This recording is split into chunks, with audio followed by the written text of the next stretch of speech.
Now, this is where we were in the last video.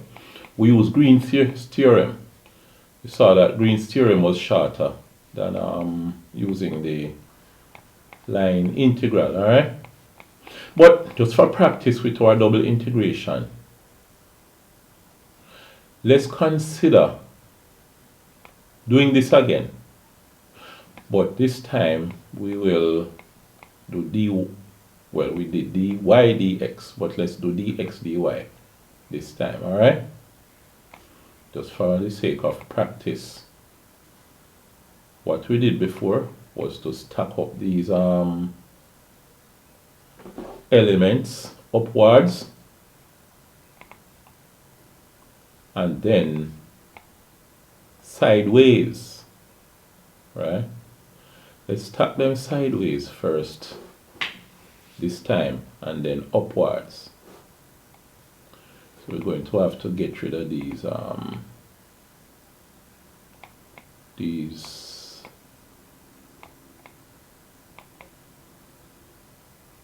boundaries. Let me erase them.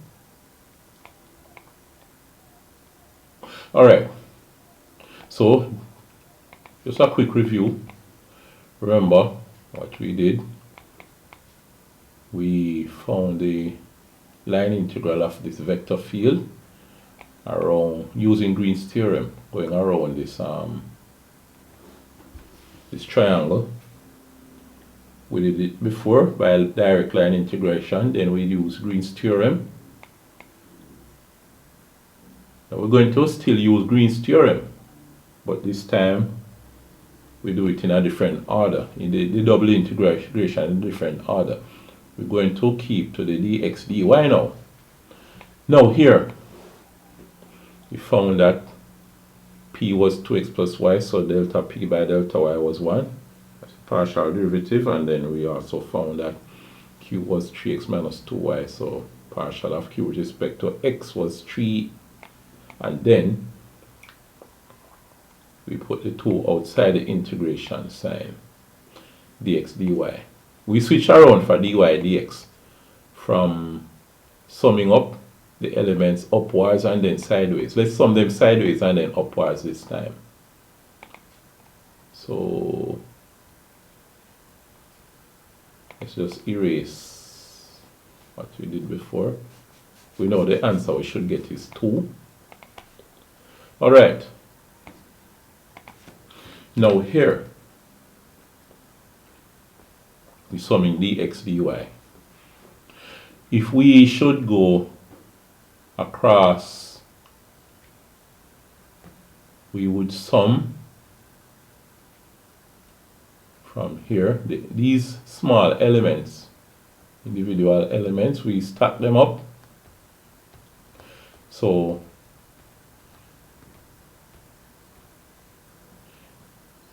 the area here would be from summing up these elements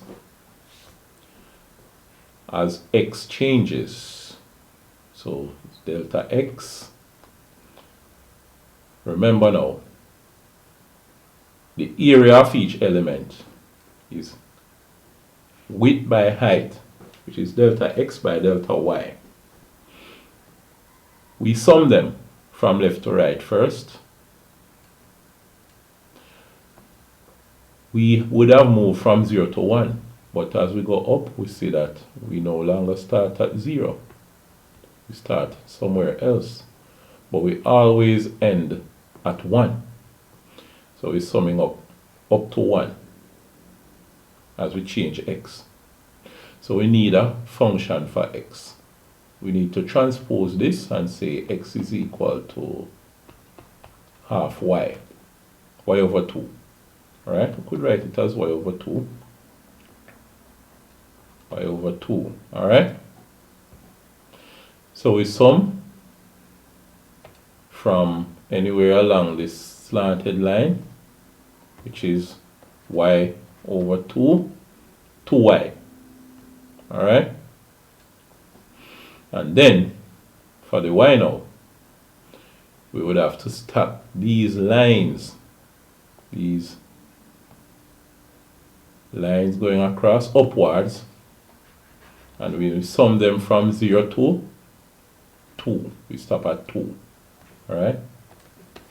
Now, remember we say that the limit, LIM, the limit as, well, the limit, or we write it again, as delta x tend to 0 and delta y tend to 0 is equal to the integral from 0 to 2 and the integral from y over 2 to 1 of dx dy. So the summation sign changes to integral sign and the delta changes to d. So what we have is 2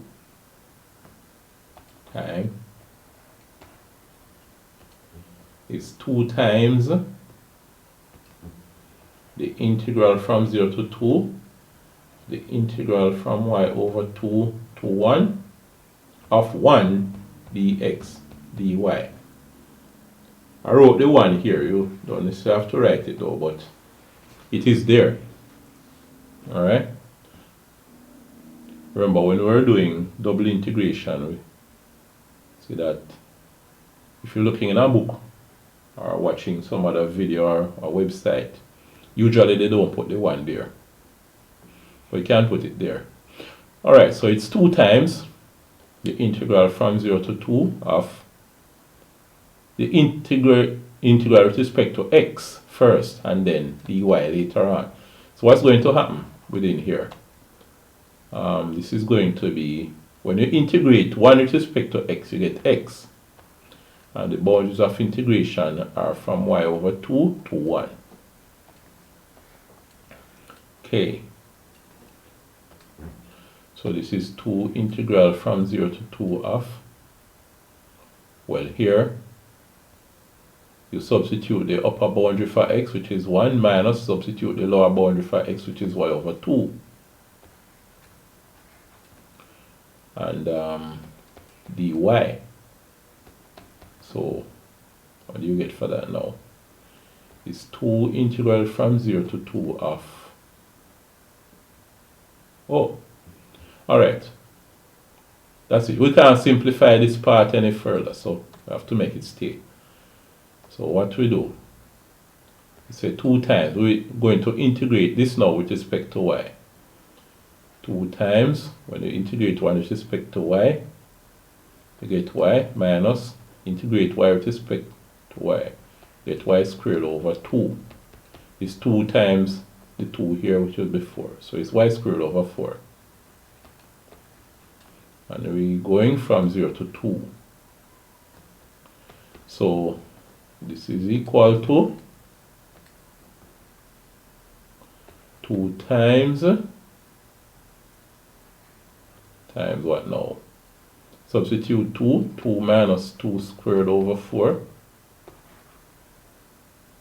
Hold on. 2 minus 2 squared over 4 minus 0. So it's 0 minus 0 squared over 4. Well, this would amount to 0, of course. So what you have is equal to, 2 times 2 minus 2 squared is 4. 4 over 4 is 1. 2 minus 1.